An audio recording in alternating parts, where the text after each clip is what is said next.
আসসালামু আলাইকুম।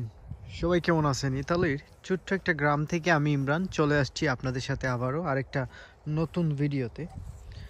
আজকে আমি আপনাদের সাথে যে বিষয়টা নিয়ে আলোচনা করব সেটা খুবই ইম্পর্টেন্ট। যারা ইন ফিউচার ইতালিতে আসবেন বৈধ অথবা অবৈধ তাদের জন্য, অর্থাৎ ম্যাক্সিমাম যারা অবৈধ পথে আসবেন তাদের জন্য আজকে হতে যাচ্ছে আমার এই ভিডিওটা খুবই গুরুত্বপূর্ণ। আপনারা সম্পূর্ণ ভিডিও দেখবেন, অবশ্যই অনেক কিছু জানতে পারবেন। যেসব ভাইয়েরা আমাকে জিজ্ঞেস করছেন যে ইমরান ভাই, অবৈধ পথে ইতালিতে আসার পর আসলে করণীয় কী, বা আমাকে প্রথমে কি করতে হবে, এই বিষয়গুলো নিয়ে আজকে ডিসকাস হবে। যদি আপনি আমার চ্যানেলে নতুন হন অবশ্যই সাবস্ক্রাইব করবেন, ভিডিওটা ভালো লাগলে আপনারা শেয়ার করবেন।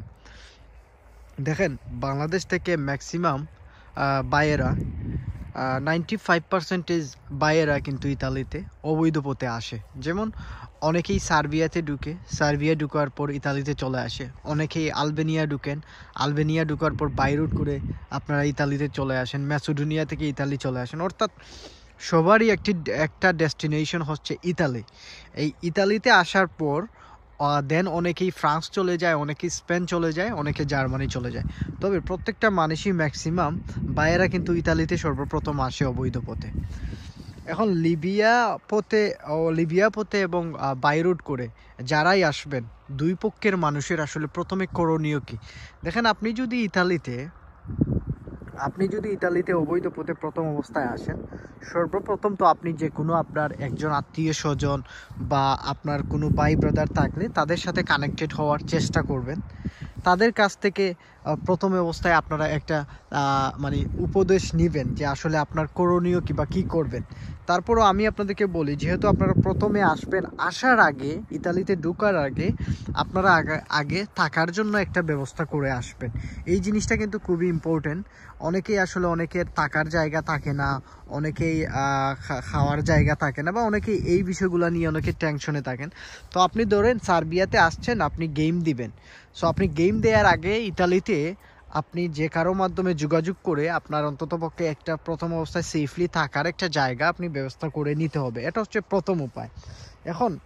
এখন তারপর আপনি কি করবেন? দেখেন, ইতালিতে ম্যাক্সিমাম মানুষেরা কিন্তু আপনাকে দিবে না। যদি আপনার একান্ত যদি মানে ক্লোজ ব্লাড কানেকশন যদি কেউ না থাকে, তাহলে আপনাকে অতটুকু হেল্প করার মতো আপনি কাউকে পাবেন না, কারণ এইসব দেশে সবাই ব্যস্ত। আমি যদি আমার এক্সাম্পল আপনাদেরকে দেই, যেমন আমি আসছি লন্ডন থেকে ফ্রান্স থেকে আমি ইতালিতে চলে আসছি। ইতালিতে চলে আসার পর আমার বাইয়ের কাছে আমি প্রায় 5 থেকে 6 দিন ছিলাম। তো প্রথম অবস্থায় যখন আমি ইতালিতে আসি, তখন আমার আগ থেকেই প্ল্যান ছিল আমি আন্ডার এজ ক্লেম করব, কারণ আমার বয়স একটু কম আর দেখতেও একটু শর্ট মানুষ আমি, অর্থাৎ একটু খাটো টাইপের মানুষ। সো এই ক্ষেত্রে আমার প্ল্যান ছিল যে আমি আন্ডার এজ ক্লেম করব।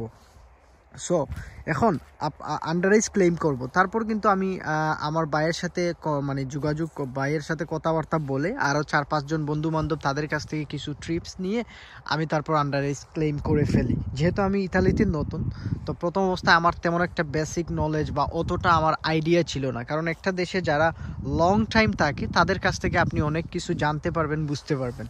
সো তারপর কিন্তু আমি আন্ডার এজ ক্লেম করে ফেলি। আমি কস্তুরাতে, আমার ভাই আমাকে কস্তুরাতে নিয়ে যান, অর্থাৎ কস্তুরাতে ভাই আমার সাথে যান নাই, কিন্তু আমাকে কস্তুরাতে নিয়ে যাওয়ার পর বলছেন যে ওই যে তুই কস্তুরার মানে পুলিশ স্টেশনের ভিতরে যাবি, গিয়ে বলবি যে তুই বাই রুট করে চলে আসছস, এখন তোর টাকার জায়গা ইতালিতে নাই।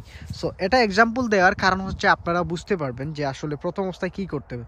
আপনারা যদি প্রথম অবস্থায় আসার পর কারো বাসায় থাকেন, সো আগে দেখতে হবে আপনার বয়স কত এবং আপনাকে দেখতে কীরকম লাগতেছে, আপনাকে আন্ডার এজে অ্যাকসেপ্ট করবে কিনা। যদি আন্ডার এজে অ্যাকসেপ্ট করে, বা আপনি যদি আন্ডার এজের ডকুমেন্টস ম্যানেজ করতে পারেন, বার্থ সার্টিফিকেট যদি 18 বছরের নিচে আপনি ম্যানেজ করতে পারেন, তাহলে আপনি আন্ডার এজে ক্লেম করতে পারবেন। এবং যেরকম আমি বলছি যে আপনাকে পুলিশ স্টেশন যাইতে হবে, আপনি একা যাবেন অথবা কেউ আপনাকে যদি নিয়ে যায় তাহলে তো বেটার। যদি আপনার একান্ত পরিচিত কেউ না থাকে তাহলে ওনারা আপনাকে অ্যাড্রেস দিয়ে দিবে, আপনারা ওই অ্যাড্রেসে বাস টিকিট অথবা ট্রেন টিকিট কেটে ওইখানে চলে গেলে, আপনারা পুলিশ স্টেশনের ভিতরে গেলে পুলিশ আপনাকে জিজ্ঞাসাবাদ করবে যে তুমি কেন আসছো, কী কারণে আসছো। তো এইগুলো আপনাকে সবগুলো কিছু বলতে হবে, তবে আপনার সাথে পাসপোর্ট রাখতে পারবেন না। এটা হচ্ছে সবচেয়ে বড় করণীয় দিক, যে আপনার সাথে পাসপোর্ট রাখতে পারবেন না এবং বলবেন যে আপনি বাই রুট করে চলে আসছেন ইতালিতে। এখন আপনি আসলে থাকার জায়গা নাই, খাওয়ার জায়গা নাই, আপনি একটু অ্যাক্টিং করবেন, অর্থাৎ অভিনয় করতে হবে যে আপনি আসলে না খেয়ে আছেন, আপনি থাকার জায়গা পাচ্ছেন না এখন। তারপর দেখবেন আপনাকে পুলিশ আপনাকে অ্যাকসেপ্ট করে নেবে যদি আপনার বার্থ সার্টিফিকেট থাকে এবং আপনার যদি 18 বছরের নিচে থাকে, তাহলে আপনাকে মানে কিছু প্রশ্ন করবে যে তুমি কিভাবে আসছো, কার সাথে আসছো, এইগুলা জিজ্ঞেস করবে। জিজ্ঞেস করার পর আপনি কিছু জিনিস মিথ্যা বলতে হবে, যে আপনি বাই রুট করে আসছেন আলবেনিয়া থেকে, সার্বিয়া থেকে, মানে পায়ে হেঁটে আসছেন, প্রথমে বাংলাদেশ, তারপর হচ্ছে পাকিস্তান থেকে ইরান, ইরাক, তুর্কি হয়ে আপনি গ্রিস হয়ে বাই রুট করে চলে আসছেন, অনেক একটা প্রায় 2 থেকে 3 মাস চলে গেছে। এইভাবে আপনাকে বলতে হবে যে দালালের মাধ্যমে আপনি আসছেন, দালালের খপ্পরে পড়ে। সো দালাল আইনা এখানে পুলিশ স্টেশনের সামনে আপনার মানে এখানে দিয়ে চলে গেছে, সো মানে দালাল চলে গেছে আপনাকে এখানে রেখে। সো এইগুলো বললে যদি আপনার বয়স 18 বছর নিচে হয়, তাহলে তারা আপনার ব্যাগ, আপনার সাথে যে ব্যাগ থাকবে ব্যাগ চেক করবে, আপনার সব কিছু চেক করবে, আপনার যদি জ্যাকেট থাকে জ্যাকেটের ভিতর ওইগুলো চেক করবে। করার পর যদি আপনি অ্যাকসেপ্ট হয়ে যান, তাহলে আপনার নিয়ে নিবে আপনাকে আন্ডার এজে, দেন আপনাকে একটা ক্যাম্পে নিয়ে দিবে। সো এটা নিয়ে আমি আর আন্ডার এজের আরও ব্রিফলি আপনাদের পরবর্তীতে জানিয়ে দিব, যেহেতু আজকে করণীয় বিষয়গুলো আমি আপনাদেরকে জানাচ্ছি। আন্ডার এজ এবং পলিটিক্যাল অ্যাজাইলামের যে বিষয়টা, সেটা নিয়ে পার্ট বাই পার্ট আমি আলোচনা করতে হবে, সেটা 10-15 মিনিট সময় লাগবে আন্ডার এজের বিষয়টা বলতে গেলে আপনাদেরকে। তারপর হচ্ছে যে আরেকটা জিনিস হচ্ছে যে আপনারা যদি আপনার আন্ডার এজ দেখেন আপনার বয়স বেশি হয়ে গেছে, আপনি বার্থ সার্টিফিকেট ম্যানেজ করতে পারবেন না, আপনাকে দেখতেও অনেক বড় লাগতেছে, তাহলে আপনি করণীয় কি, আপনি পলিটিক্যাল অ্যাজাইলাম ক্লেম করবেন। সেম আন্ডার এজের মতো আপনি যাবেন, পুলিশ স্টেশনে যাবেন, যাওয়ার পর আপনারা কিন্তু এইভাবেই বলবেন যে আপনি বাই রুট করে আসছেন, আসছেন, আপনার দেশের সমস্যা, আপনি রাজনীতি করতেন, আপনার উপরে, আপনি যদি দেশে যান তাহলে আপনাকে মেরে ফেলতে পারে প্রতিপক্ষ, বা এইসব বিষয়গুলো বললে তারা আপনাকে বড়দের ক্যাম্পে দিয়ে দিবে অ্যাকসেপ্ট করে। সো আশা করি বুঝতে পারছেন। এখন অনেকের প্রশ্ন আছে, ইমরান ভাই আমি তো চাচ্ছি না যে ক্যাম্পে যাওয়ার জন্য, আমি ক্যাম্পে না গিয়ে কি আমি কিছু করতে পারবো কিনা। যারা ক্যাম্পে যাবেন না, তারা ক্যাম্পে না গিয়েও আপনাদের এই পলিটিক্যাল অ্যাজাইলাম কোনো লয়ারের মাধ্যমে আপনি করতে পারবেন, কোনো ধরনের সমস্যা না। সো আশা করি বুঝতে পারছেন।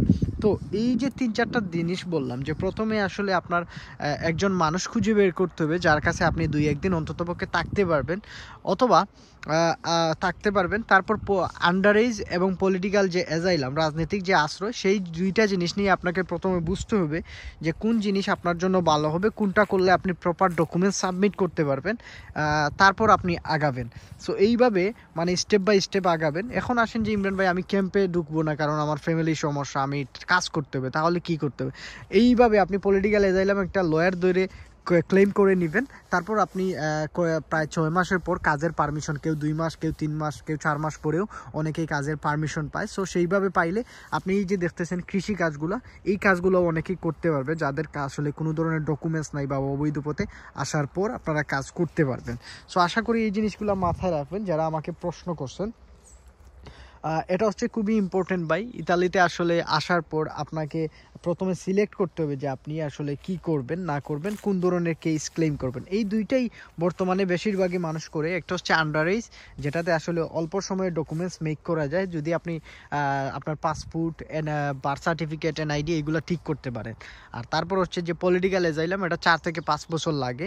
সো এটা হচ্ছে সবচেয়ে মানে মেইন সমস্যা, এটাতে একটু সময় বেশি লাগে এবং মানে এইটা পজিটিভ রেজাল্ট আসারও সম্ভাবনা অনেক কম। ইতালিতে ম্যাক্সিমাম মানুষ প্রথমবার রিজেক্ট হওয়ার পর 2বার 3বারের তারপর কিন্তু পজিটিভ আসে। প্রথমবার ম্যাক্সিমামেরই কিন্তু পজিটিভ রেজাল্ট আসে না।